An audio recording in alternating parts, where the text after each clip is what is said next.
Roughly 1 year ago, Chris Underwood won the 38th season of Survivor, Edge of Extinction, in what I can easily say was the most controversial win of all time. Controversial because Underwood was also the third person eliminated. This was made possible because of the much maligned twist of the season, the titular Edge of Extinction, which allowed eliminated contestants an opportunity to get back into the game as late as the final 5. Chris re-entered the game and then went on to win the game while having only 13 days played of regular Survivor, and suffice it to say, people flipped the fuck out. Everyone raged at the absurdity of it all. The idea that the third boot could just come in, make 1 or 2 great moves, and then win the game against 2 people who had played all 39 days. Any positive feeling anyone might have had about Edge of Extinction vanished. That season, it was announced through leaks that the landmark 40th season would be the first ever all-winners edition. Again, the fandom blew up, but this time with sheer, unadulterated excitement. This cast looked killer. We could barely contain ourselves. And then the announcement was made that it would include the Edge of Extinction. At that point, you guessed it, we lost our shit, because we seem to do that an awful lot. We had just witnessed this twist in its ugliest form. The third boot, the third eliminated person of the season, won the game, and now we're going to have to endure that on the legendary 40th season? Eventually we got over it because this cast was still awesome, and we watched the season and enjoyed it, and honestly, I myself really appreciated being able to check in with the older icons of the game, especially seeing as they were all massacred in the pre-merge. Without Edge of Extinction, we would have seen way less of Ethan, Yule, Parvati, and Amber, and so I'm really glad they went this direction. But one thing people weren't happy about was the fact that this time it was the first boot that re-entered the game, and they made it to Final Tribal Council, and they almost won. Unlike Chris, the jury actually held it against her that she didn't play much of Survivor, but she still got 4 votes, which angered a lot of people. It made Tony's stands angry that some people dared to ruin his potential perfect game, because yes, somehow Tony fucking Vlachos made it all the way to the end of an all-winner season with 0 votes to his name, and it made Michelle's stands mad, because she didn't deserve to get 0 jury votes while the first boot got 4. And it basically became a whole thing where people started getting really angry at Natalie for daring to receive jury votes. It became like this whole thing. It eventually started to get really ugly as people started to bring Natalie's actual character into question, and yeah, it was just not enjoyable. Overnight, Edge of Extinction single-handedly turned Survivor's sweetheart into the biggest villain of the season. It certainly sucks, especially for me, as Natalie is one of my favorite winners, as we'll see when I review San Juan del Sur next week. And it's a shame that Winners at War and the twist Edge of Extinction will have turned Natalie's legacy from one of the most badass one-time winners to the first boot that almost won. The reason I don't understand the anger, besides, not getting angry over a highly edited television product, most of the time, is that operative word, almost. She almost won Survivor, as in, she didn't win. Tony won. So what does it matter to me if Natalie got any votes? Edge of Extinction, for all its faults, seems to really inspire unbridled passion for Survivor fans. I myself made a review last year about this very topic, stating that it was so controversial I had no choice but to drop everything. Edge of Extinction as a twist, and by proxy as a season, has been labeled inherently flawed from its design. That it's incredibly easy for the returnee to get to Final Tribal Council in the first place. All they have to do is win a challenge, play an idol that's been handed to them by production, win the fire-making challenge, and voila, they've made it to Final Tribal Council, where the extended bonding time with the jury in a non-game setting gives them the extra edge to winning the game. Both seasons have bugs and features. Some features work better in Edge of Extinction, some features work better in Winners at War, but all in all, it's a very broken twist, and I think we're all better off not ever seeing it again. Something that Jeff Probst is finally realizing. So clearly Natalie was maligned for her less than stellar gameplay. What's most interesting to me is how Natalie's awful game really puts into perspective how much we overlooked Chris's incredibly detailed and intricate game. How it wasn't just an accident, and how he really didn't win just because he was friends with the rest of the jury. Let's recap some of those moves, shall we? He comes back into the game with the knowledge that he has to get through 1 round without any form of immunity. So he purposely throws a challenge and then convinces Lauren that it's in her best interest to play the idol that she's had since day 2, on him. I don't even know how he did this. Lauren was set. All she had to do was sit on the idol, play it next round, and then make it to fire, which she has a very good chance at making Final Tribal Council, where if she plays her cards right and sits to precisely the right people, she loses to Gavin. But she also possibly wins. Somehow, Chris convinces her beyond all reason that this is something that needs to happen to benefit her game. It's fucking amazing. He then builds a strong enough relationship with Rick that he gives someone an idol at Final 5. Shit. This move might be more singularly impressive than anything Natalie did in Winners at War. I honestly can't tell if these moves are more because Lauren and Rick are really bad at this game, or if Chris is just really that good. I don't understand this. You don't want anyone besides you to have an idol this late into the game. And then Chris challenges Rick to fire himself, and single-handedly takes out the biggest jury threat. Compare that to Natalie, who used fire tokens to win the challenge, used fire tokens to buy an idol, found an idol, and then won the final immunity challenge, and then refused to take Tony out in fire. Nothing in that performance is anything close to resembling the meticulous, calculated game of Chris Underwood. After watching Edge of Extinction a year later, being far enough removed from the sheer shock of the third boot winning, I have a newfound appreciation for Chris's gameplay, which in turn lets me enjoy the season a lot more. I think the season's fun. I wholeheartedly love the cast, I'm enthralled in the high-level nonsensical gameplay, and I'm sort of entertained by it in a WTF train wreck kind of way. Put it this way, I finally understand the appeal of Gabon.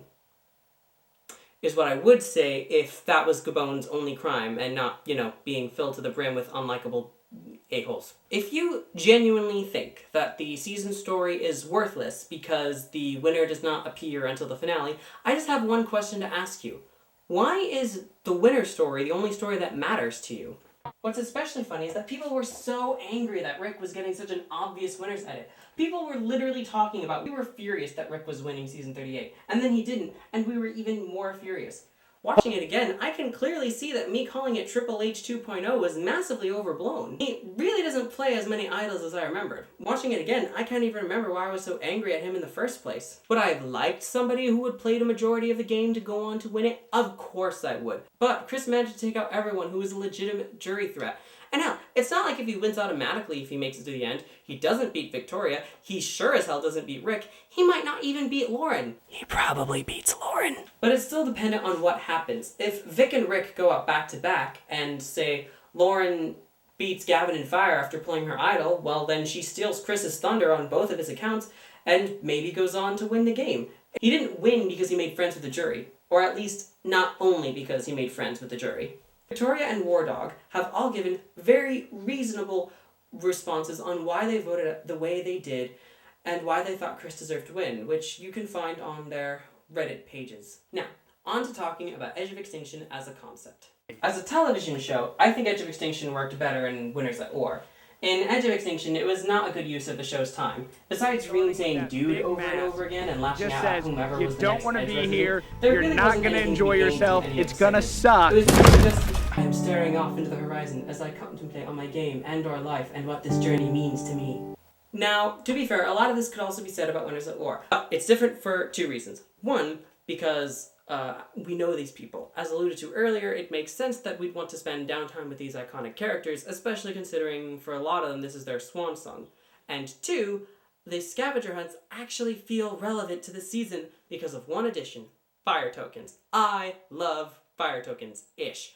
I think fire tokens are the biggest reason that Jeff Probsky gave for why Edge of Extinction is not a terrible concept. Fire tokens keep the competitive nature of the game alive as the tokens are a limited resource. You have to fight for them. You're not just all sitting on the beach singing Kumbaya by the fire. Tokens also give a purpose to the scavenger hunts. Tokens are just better than no tokens when it comes to Edge of Extinction. Now that's not saying that they're perfect. There certainly is room for some tweaks, but they go a long way in making me not completely hate Edge of Extinction. Well, as I said earlier, there were some things that Edge of Extinction did better, and there were some things that Winners at War did better. Now we're going to look at the actual game mechanics for the Edge Returnee themselves and which season did it better. In both iterations, the Edge Returnee was given an idol in one way or another. Except, given isn't exactly the right word for it. On Edge of Extinction, the Returnee was given an idol, but it didn't have the full powers of a standard idol. Instead, upon re-entering the game, the Edge Returnee was instructed to give half of their idol to someone else for one round. And after that person gave back their half of the idol, only then would the idol hold its full power. Meaning, you must survive at least one elimination without a hidden immunity idol. Even so, the fans were not happy. We thought it was criminally unfair for anyone who had not played a majority of the game to be given an idol, even a less powerful one. I mean, it's like, they've already basically not done anything in getting there to the final six. Why do we need to give them any more help?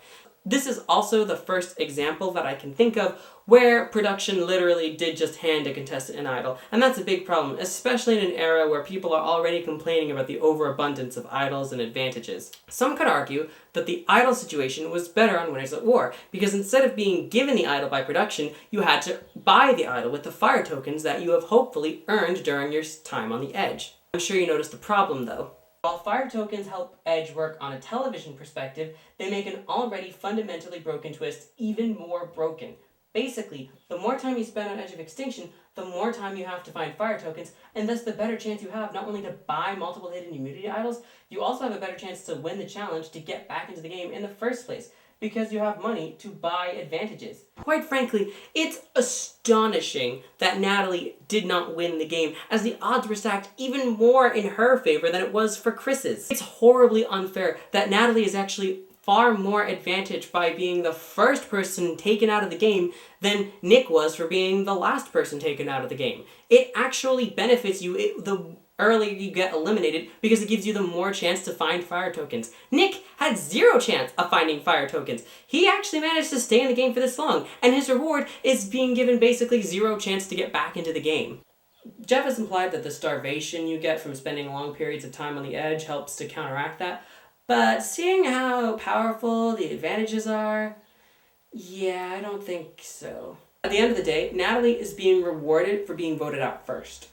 That is the new layer that fire tokens give to the game. And it's a bad layer. Like I said, Edge was already a broken twist, and now fire tokens have made it crumble under its own weight. If I had my pick, I'd say giving an idol to someone for 1 round before you can use it is far more fair than the longer you stay on Edge, the more wealth you accumulate. Our system is broken, just like real capitalism. This just proves that Edge is fundamentally flawed, that it was a bad idea, and Survivor will benefit from never ever doing it again. Has almost 0 redeeming qualities and almost made the first boot the winner of an all-winner season. The only good thing it's done is allowing us to spend time with our old favorites before they ride off into their metaphorical sunset. And I've heard from the contestants of season 38 that Edge was this very powerful, eye-opening, life-changing, enlightening experience, and that's great. I'm happy for them all. That's wonderful. But spiritual death and rebirth does not make for very good television. And the sad thing is, the twist overshadowed what would have been without it a great season. One thing I will say about The Edge is that despite it being possibly the worst twist in the history of the game, it's the only recurring twist where its inclusion doesn't, at least for me, horribly affect the season's quality. I mean, obviously it makes the seasons not as good as they could have been. Winners at War and Edge of Extinction were both brought down simply because Edge ate into time that could have been used to tell a more coherent story. But I don't hate either of those seasons, really. I love Winners at War, and I have a soft spot for Edge of Extinction. What's interesting about the 2019 seasons is that they each had the capacity to be all-time great seasons. The casts were impeccable, filled with likable, strategic, and an entertaining set of characters. They're just bogged down by one thing and one thing only, and for a lot of people, it completely ruins both seasons for them. One of them I completely understand. Island of the Idols is absolutely horrible. It was a display of horrible actions and incredibly inadequate reactions by the production team, and I absolutely understand why it would ruin the season for you. It ruins the season for me. Edge does not ruin this season for me, because I'm not going to let the inclusion of one stupidly game-breaking twist affect my enjoyment of what is otherwise a fun season with a great cast. There's so many little fun moments that make this season enjoyable. Reem cussing everyone when they arrive on Edge of Extinction. Wendy being a non-vegetarian but still wanting to protect the chickens because reasons. Going so far as to steal the flint so they can't cook the chickens. Have you? We could start to have a dialogue. I feel like we could be better at having a dialogue. I think so. I just wanted to make sure that we good. can have a dialogue, because I feel great with you. Right. She's like, I really like you. I think you're a good player. You remind me of myself. She does all that crap. I think you're cool. You remind me, some of the things you say, I'm like, oh, that's funny. You just remind me of me a lot. I think you play like I do. We see like similar things. Like, okay, same wavelengths. She's... Hi. Oh my God. Remember me? Yes, I remember you. Too many looks going on all day today that I caught that you guys didn't think I caught. Julie. So I'm out. Julie, I'm you're out. freaking No, out. you know. But Gavin, which one was the choice tonight? Deal with soccer moms. She's pissed at Julie. I didn't know. I cannot believe one thing. I can't. Billy, you're about to throw away comic control to Lesu. I don't have comic control. I'm on the bottom of comic control. No, you're I'm not. ready to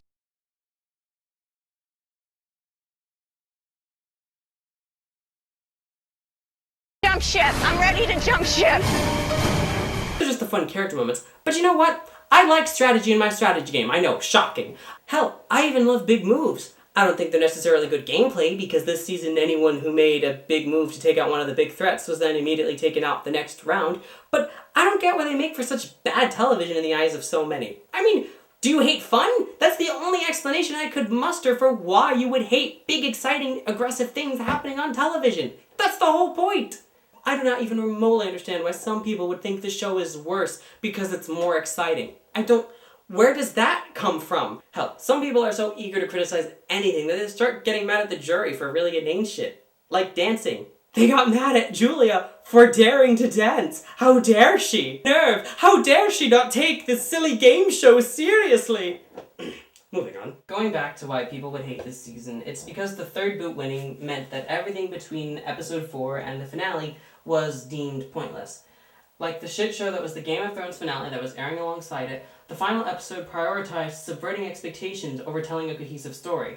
To which, again, I respond with, why is the winner's story the only one that matters? Does Edge invalidate Vic's story? Or Rick's story? Or War Dog's? Or David's or Wentworth's? How about Ron and Aurora? Do their stories not matter just because they're not the winner? Most seasons, the winner's story does not matter. This is just that, but on steroids. If I disliked every season because the winner's story, or in fact the winner themselves, were bad, uninteresting, and irrelevant, well then I'd hate Panama, Ko-Rong, and Samoa. But I don't. I like those seasons. I'm actually very fond of all 3 of those seasons. Just like I'm fond of this one. All throughout the post-merge, during all the twists and turns and the shifting loyalties that people pretended were too hard to keep up with, there was a consistent thread and storyline that was taking place. If you showed any prowess in the game, it would get your ass sent to the edge. We start with 3 alliances. David and Devon's, the Kama alliance that Aurora and Joe think they're a part of, and the Lesser 3. The Lesser 3 want to take out Devon's because it's an easy vote, since he just re-entered the game. But the Kamas consider that needlessly cruel. Since they have the power, they decide to pit the remaining Manu members against each other. Lesu 3 plus Aurora and Joe think one of David or Devon's are going home, and David and Devon's think Wentworth is going home. The Kama 6 then take out Joe. The Lesu 3 realize they're in trouble, so War Dog manipulates Gavin and Julia into thinking that Eric is using David and Devon's to consolidate power. Gavin and Julie get Victoria on board, and the Kama 6 breaks up, voting out Eric. This is the first of many big moves that will end up hurting Gavin and Julia, as we'll see the very next vote. Julia is getting drunk on power and is needlessly lying to nearly everyone. Her, Gavin, Victoria, and Aurora have created a new power for and are intent on taking out Wentworth, but they're letting Wentworth believe the plan is to take out David. The Kama group are bad at the game, or maybe Wentworth and David are just that good, and they realize something is up at camp. Rick, David, and Wentworth snuff out the plan at Tribal Council, and Rick suggests that the Lesser 3, David and Devon's, and Julie and Ron, who are the only Kama members not privy to the Eric blindside, come together and vote out one of the 4. Victoria and Gavin jump ship and they vote out Julia. There is a new 6 after this vote.